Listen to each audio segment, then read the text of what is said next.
This week, we'll be discussing public assistance. So public assistance are what we commonly think of welfare programs. So these are those government safety net programs. So they're government funded for individuals who fall below a certain income level. So all of these, you have to qualify based on income. The income requirements do vary program to program, and a lot of times they vary state to state, but they are income based, and they're funded by taxpayer dollars. So they vary in social insurance because social insurance are paid by the payroll tax. Public assistance programs are paid by tax dollars. So the three main public assistance programs are TANF, which stands for Temporary Assistance for Needy Families, SSI, which is Supplemental Security Income, and SNAP. SNAP previously was food stamps. So similar programs, pretty much the same program, but now it's called SNAP. And then there are other food programs that we're going to be discussing as well. So TANF, or Temporary Assistance for Needy Families, this is financial assistance and support for families. So you, for the most part, have to have kids to qualify in most states. And it offers both cash assistance or financial support and other support services such as childcare and job preparation. So the goal of TANF, it stands for Temporary Assistance for Needy Families. So these are low-income families who are receiving temporary or short-term assistance. So this previously was called Aid for Dependent Children, or AFDC, but it changed in 1995 to add work requirements and lifetime limits. So now the federal government gives money to states, and states choose how to distribute the money. So the money has to go towards anti-poverty programs for families. So that, again, the emphasis is on families. It's in the name, but it has to go to anti-poverty programs for families. But states get to choose how they want to spend the money. And they also get to set the eligibility requirements and how long families can receive money. So the government has mandated work requirements and limits on how long families can receive assistance. So based on the government requirements, federal government requirements, you only receive TANF for up to 5 years, and 5 years lifetime, and 2 years consecutively. But again, that is determined, each state gets to determine what their eligibility requirements look like. They also get to determine how the money is spent. It has to go towards anti-poverty programs, but a lot of states choose to allocate the money in other ways. So if we think about those core TANF activities, so the way that the program was originally structured back in the 1930s when the program started as Aid for Dependent Children, it was services to give cash assistance to families and help families get jobs. So those were those core TANF activities. But now states are only spending about half of the money on these core activities. So if we think of the core activities as cash assistance or work activities, so we have 23% is spent on cash assistance, 11% on work activities, and 3% on work support, 16% on childcare. So those would be what we consider those core activities, because those are all around cash assistance and helping families get back to work, such as childcare. But we can see that, on the other side, the left side of that pie chart, is where the state is also spending money on admin, tax credits, pre-K, child welfare. Not that these aren't worthy, who doesn't want pre-K and child support for child welfare. But that wasn't the original intent of the funding from the government. But because of that additional leeway states have in choosing how to spend the money, they're choosing to spend it on other activities and less so on those job services and cash assistance. So the one other thing to think about when we look at this spending is that the federal government gives funding to states, but the federal government has not increased spending on TANF since 1996. So the cost of living has increased by 30%. So the amount of money that states have for TANF is way less than what they used to have because the federal government isn't increasing the amount that they're spending. So because of that, these are very modest benefits that families receive when they get cash assistance. The average monthly receipt for cash assistance is only $432. So that's not a lot when we think of how much it costs. So families aren't really receiving that much money through cash assistance. In Kansas, TANF is part of the Successful Families program. So this is for families who have kids below 30% of the federal poverty level. So you have to be really, really poor to receive TANF in the state of Kansas.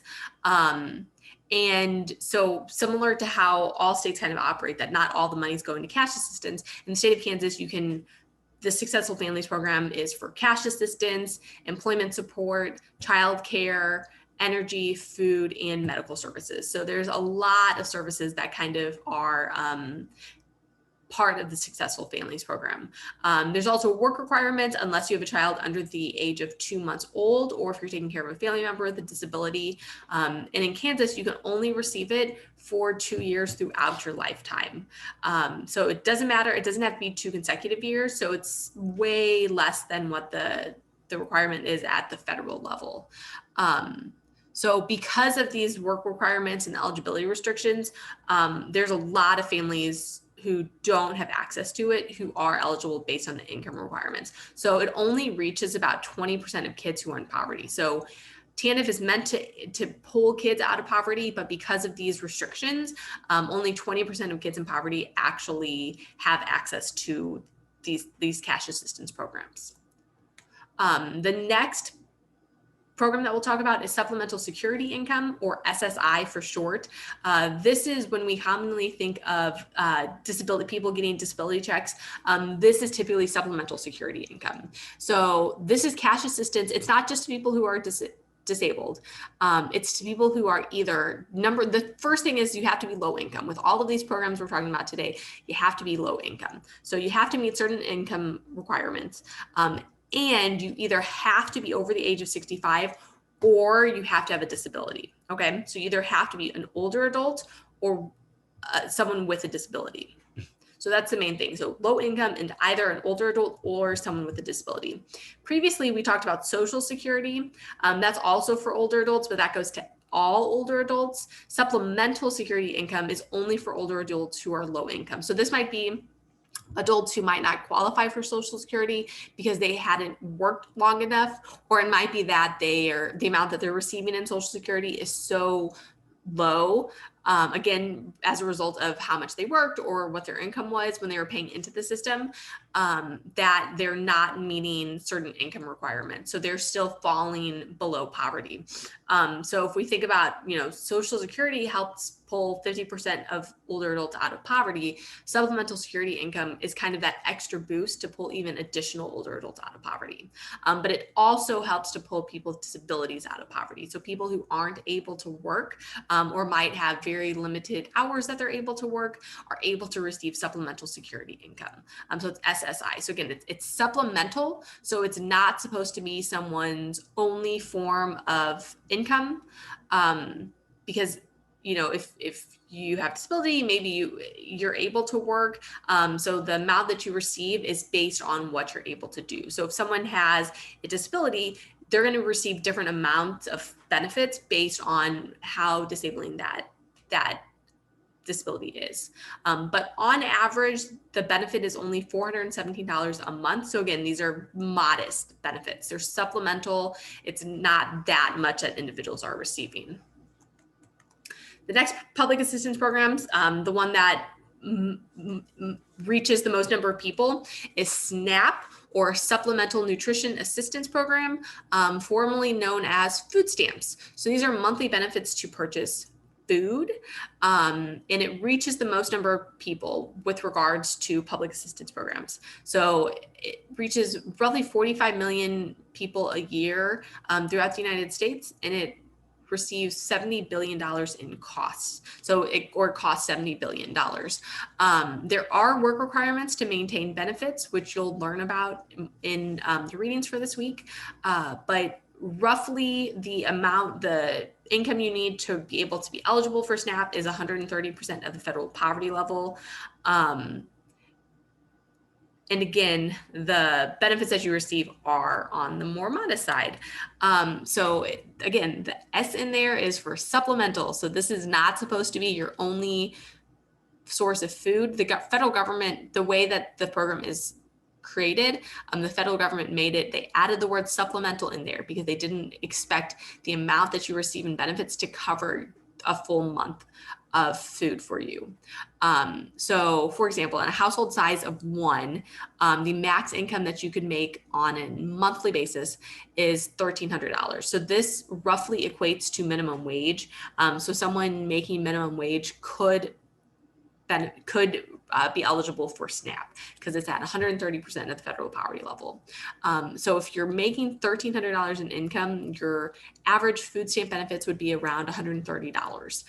So what that equates to, $130 a month, again, that's fairly modest, is $1.50 a meal. So if you kind of break it down 30 days a month, 3 meals a day, 134 divided by 90 is roughly $150. $1.50. So $1.50. So the average cost of a meal in the state of Kansas is $2.86. So this is far below what most people are spending on a meal. So it's rather modest. So the amount that you're receiving is not more than likely going to get you through the whole month. The other thing to keep in mind is that this is only for food. It only covers food. I think there's a lot of misconceptions on what it covers. So it doesn't cover toiletries, feminine hygiene projects, toilet paper, any paper products. You cannot use your food stamps or SNAP money to buy alcohol. Obviously is off limits. They have they actually, check to see how people are kind of spending their money to make sure that they're spending it on food that they're able to purchase. You're also not able to purchase hot foods or prepared meals that are ready to eat. So you can't take it to like a fast food restaurant. You can't take them, if there's a salad bar at the grocery store, you wouldn't be able to use your SNAP benefits on that salad bar. So it has to be on foods that you prepare for yourself in order to use that funding. So because of different restrictions, because of work requirements and time limits, the participation rate, so the number of people who are participating in different programs, regardless of, if they qualify based on income, participation rates actually vary drastically between these different programs. So if we look at, for all people who meet income eligibility for these three main programs, the least number of people are participating in TANF. So if you look at this, this kind of shows you over time, but if you look at the far right, it shows you the participation rate. So the participation rate is the number of people who are participating if they meet income requirements. So for TANF, and the most recent numbers are from 2012, so they're a little dated, but it gives you a general idea of what to expect. So for TANF, that's the bottom number, that's 32.4%. So 32% of people who are eligible, who meet income eligibility for TANF, are participating. And what you can see is that number has declined drastically. So if you look at 1995, that is when welfare reform kicked in. So that's when they added work requirements, and that's when they added, they made it short term. Before that, it was hovering around 80% of people who were eligible were participating, but there was a big drop off in 1995 around welfare reform. And since that, it's just really gone downhill. So only about a third of people who are eligible, who are in poverty, are actually participating in the program. Supplemental security income, or SSI, has hovered around, somewhere around the 60% range for the past few decades. But the program that people are most likely to participate in, that low income people are able to that are actually participating in, would be food stamps. So food stamps is the 87.2%. And what you've kind of seen is that back in 1976, it was only 30%. So it's kind of flipped with TANF. And my guess for why it's kind of flipped is that, before, if you were receiving more in cash assistance, you didn't necessarily need food stamps. But since less people are receiving cash assistance, they're more likely to need those food stamps to kind of get them through the month. So food stamps is the program that the most number of people, of eligible individuals, are participating in. We also need to think about other food programs. So the main ones we'll talk about is WIC, which is Special Supplemental Nutrition Program for Women, Infants, and Children. So again, we see that word supplemental, and there's other youth food programs. So WIC is specifically for low-income women and children, and they can receive assistance up until the child's 5th birthday. So it's women who are pregnant through the time that their child is 5. And what WIC provides is, the biggest thing it provides is vouchers for specific food items such as milk, bread, fruit, vegetables, eggs, and formula. So it's a voucher. So you receive a coupon, and your coupon has to go to something very specific. So it's a very specific type of bread. So a lot of times it's like, I was behind someone at the grocery store who was using their WIC coupon to get a loaf of bread, and she was trying to get a loaf of white bread, but she had to get a very specific type of wheat bread in order for WIC to qualify. So they're very specific how you can use it. But so it's a specific type of, it's probably like maybe 2% milk or skim milk, but it's supposed to provide some additional nutrition for women and children. You can receive nutrition education, breastfeeding support. It assists with immunizations, for, again, pregnant women who are pregnant through their child's 5th birthday. There's also other food programs. There's the school lunch program. So if we think of free or reduced lunch programs at schools, there's also breakfast programs. So again, low-income kids can receive food, at least 2 meals at school. So that's why kind of the pandemic kind of made it even harder for kids, because they weren't in school to receive that food. And sometimes that's the best meal those kids get all day for low-income kids. So it made it really, really harder for parents to kind of cover those additional 2 meals for their kids if they're low income. There's also summer food service programs. So these are for youth in low-income areas when school's out. So for the summertime, the federal government kind of pays for meals to be distributed to kids, and during community centers, some local libraries offer free summer meals for kids, childcare centers, etc. So the question is, anytime we have a government program, are these government programs really reaching the goals? So if we look specifically at these food programs, the goal of the food program is to kind of reduce food insecurity of children, and to provide nutritious meals. And are these food programs working? And the answer is kind of yes and no for kids. In a lot of ways, children receiving SNAP, they are less hungry. So researchers have found that children receiving SNAP are less likely to be food insecure compared to other low-income kids. And that sounds kind of, like that makes sense, that if you're receiving assistance with food, that you should be less hungry. And it actually is true. It's not that, if they don't have access to food stamps, kids do eat less. They are more likely to be food insecure. It's not that parents are kind of taking advantage of the system and getting these food benefits when they could have been paying for it themselves. They are going to people who actually need it and might not be able to buy as much food for their kids if they didn't receive the assistance. WIC has been successful in improving children's diet, increasing immunization rates, cognitive development, other birth outcomes. So WIC has also been highly successful, but that doesn't mean that families aren't still struggling, because both SNAP and WIC have the word supplemental in their name. So families are still struggling to specifically obtain like high quality meals, especially on food stamps, because I said that food stamps don't cover a full month of food. So if you have to make your money stretch as far as you can, you're not buying real high quality food, because ramen noodles are way cheaper than fruits and vegetables. Fruits and vegetables are really, really expensive. So it can be tough for families to afford high quality food, because a lot of times those processed foods are going to be a little cheaper, and they'll make it through that month. more easier. The other thing that we've seen, especially with the implementation of these work requirements, so as people have had less access to SNAP, more people using food pantries because they're still hungry. They still need a way to get food. So a lot of people instead are kind of turning to food pantries, especially at the end of the month.